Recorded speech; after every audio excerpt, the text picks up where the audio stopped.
Welcome to Beauty and the Gi, the podcast about Jiu Jitsu and so much more. I'm Jen Eads, a blue belt full of curiosity and questions about all the things Jiu Jitsu.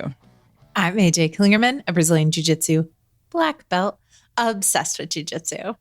I say that again for the people in the back of the room or the back of the car that may not have heard that. Yeah, a Brazilian Jiu Jitsu black belt. I like the sound of that. Same. It still feels weird though.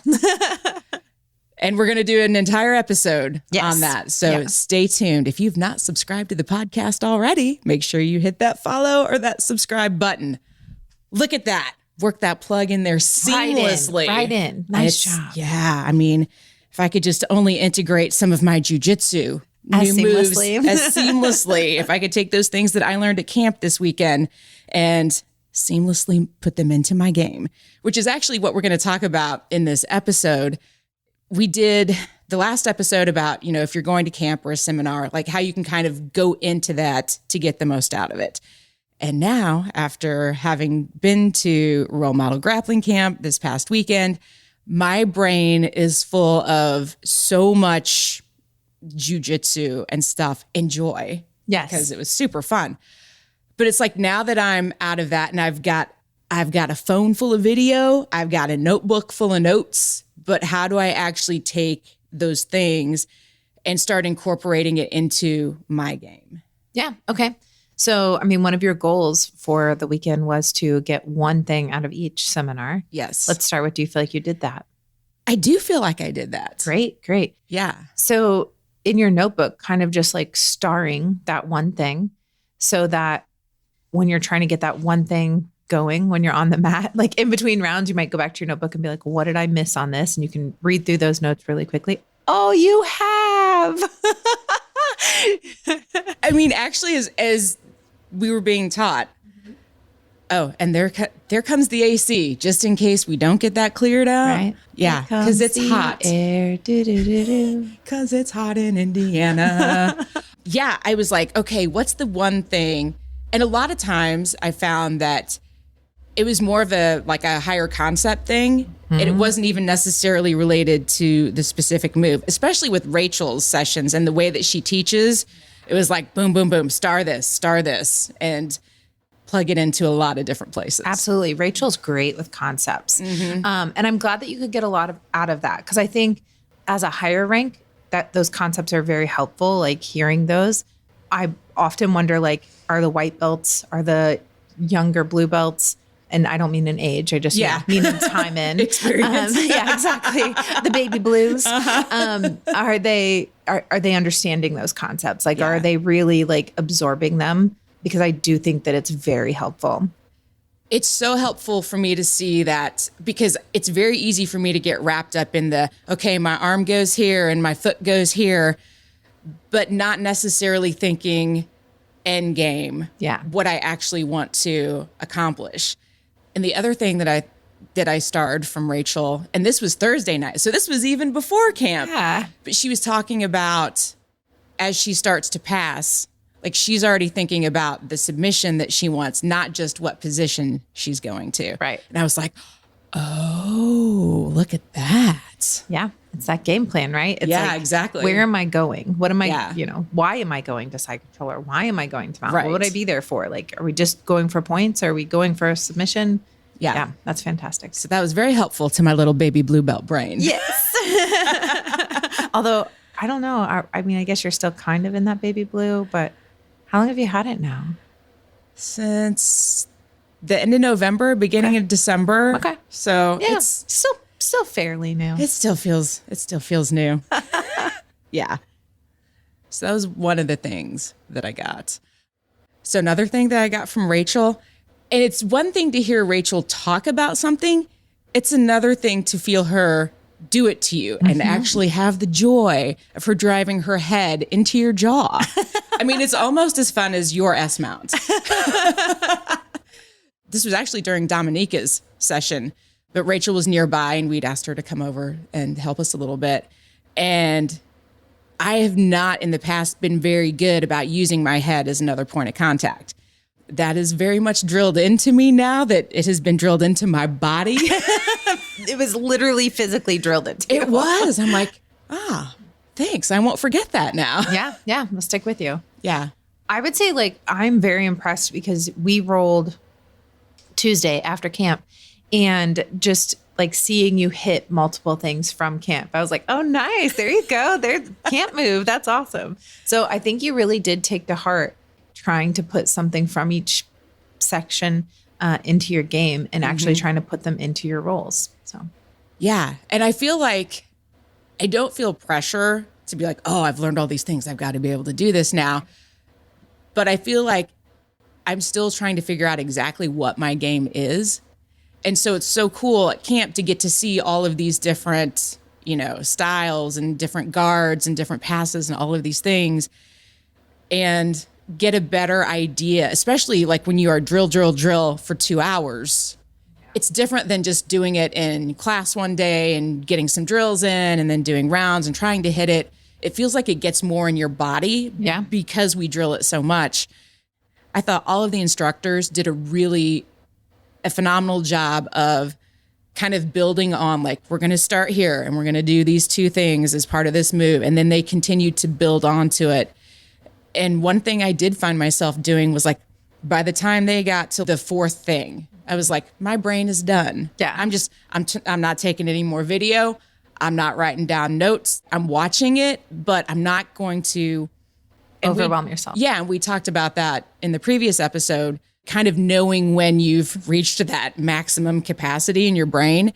And I was like, okay, I'm done. And even when we go back to drill these things, I'm going to drill the first few that we worked on and at least try to get those into my bones. Yeah.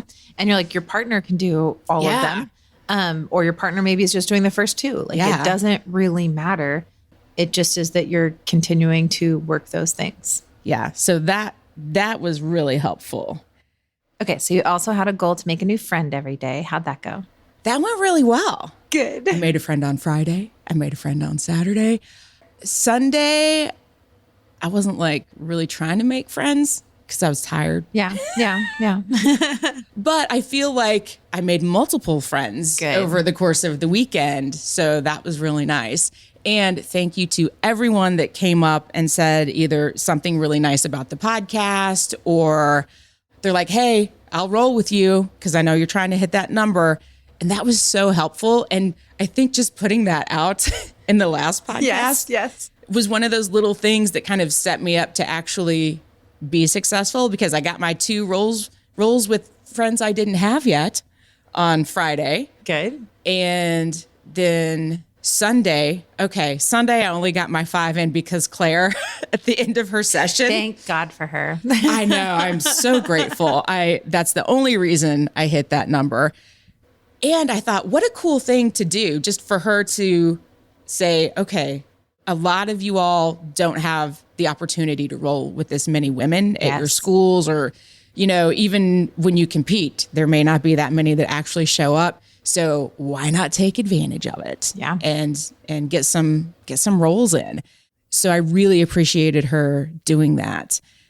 And then I hit that 5. Saturday did not happen because I chose a cheeseburger over hitting my 5 rolls, which I think in hindsight was a solid choice because I'm not going to make any friends if I'm hangry. Yeah, that's true. So like that Jen girl. She's so mean. Somebody give her a cheeseburger.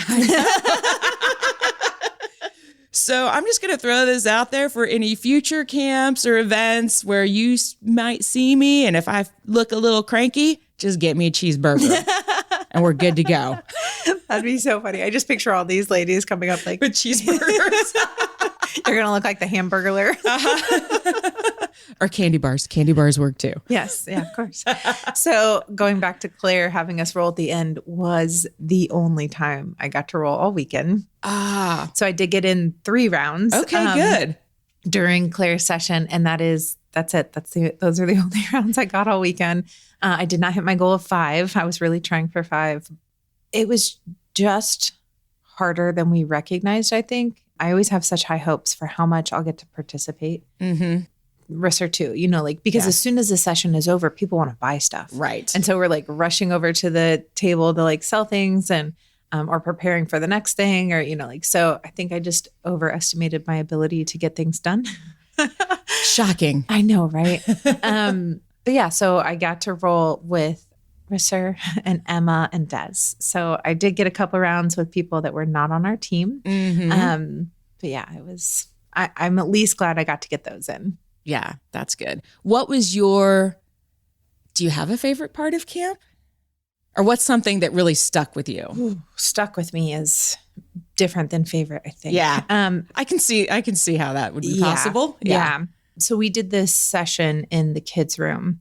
So we do next gen and their ages 8 to 13. And we just did this little session talking about like things that they're struggling with. And we had them mark this paper and then they exchanged them and nobody knew whose paper was what kind of thing. Mm-hmm. But half of those girls stood up, half the room stood up that they have had thoughts about like not wanting to exist or, Mm-hmm. And I sobbed forever. Yeah. Like it just, and at that age, they're so stoic about it. Yeah. They're just like, yeah, that's just kind of, it is what it is kind of thing, And so we talked a lot with them about, like if you need someone to talk to, I'm here for you. We did a group hug at the end and, just one of the little girls was like, it is never worth it to hurt yourself. Aww. And she's like 10, I think. And she was talking about these girls bullying her and, how she wanted to hurt herself. And then she thought about her mom and her brother and her friends and just really stood up and like told her story at 10 years old. And it was just, so what stuck with me the most was definitely that and being able to just have that community of girls. And we do something similar in the adult room that I don't really talk about because I want it to kind of be in the moment. But just having those young girls and seeing how stuff like this changes their lives. Mm-hmm. It gives them confidence. It makes them stronger. It gives them community that they didn't have before. Right. Some of these girls didn't have friends at school, but then they come into jiu-jitsu and make good friends. Yeah. And at the end of the weekend, a bunch of them got to write letters to either like their coach or one of the coaches from the weekend or their mom. And I think I got like 10 letters. Just, that's definitely what stuck with me. Yeah. What was something you learned this weekend? Ooh. I've seen Rachel teach a lot, so I always get something out of her session. Mm-hmm. A lot of times, one of my business clients always says something to the effect of like, we don't always need to learn, we just need to remember, or we need to be reminded.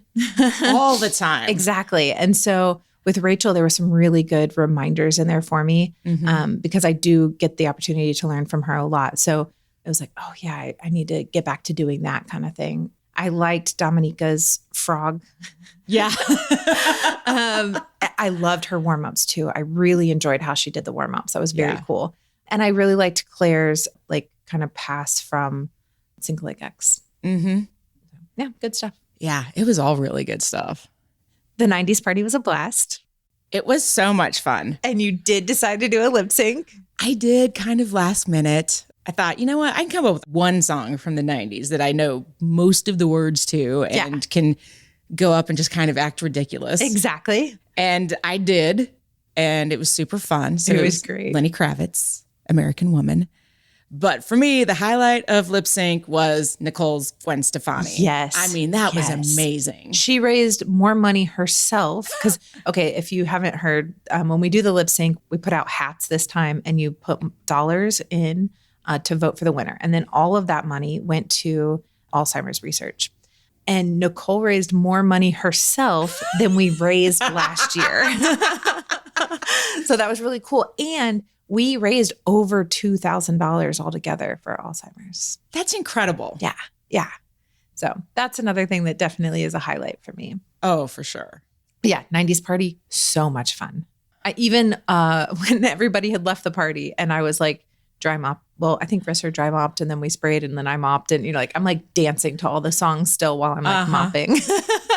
Just still having a great time. It was so fun, especially to see like just the age range. Mm-hmm. So like some of us that actually experienced the 90s and then others that weren't even born yet. But everybody just coming together, having such a good time and the line dancing and all of the things. So like all of the next gen girls were up on the stage dancing. Yeah. And Summer. And Summer Hannah living her best life. And she was like, we're all from the 2000s. She's just up there with the kids. It was great. It was fantastic. I don't know what it was about this camp, but this is by far the most fun that I've had at camp. It could be because maybe I kind of already knew some people. I think part of it too is that I don't feel as overwhelmed because maybe some of the jiu-jitsu stuff I've actually seen in class and maybe seen it a few times.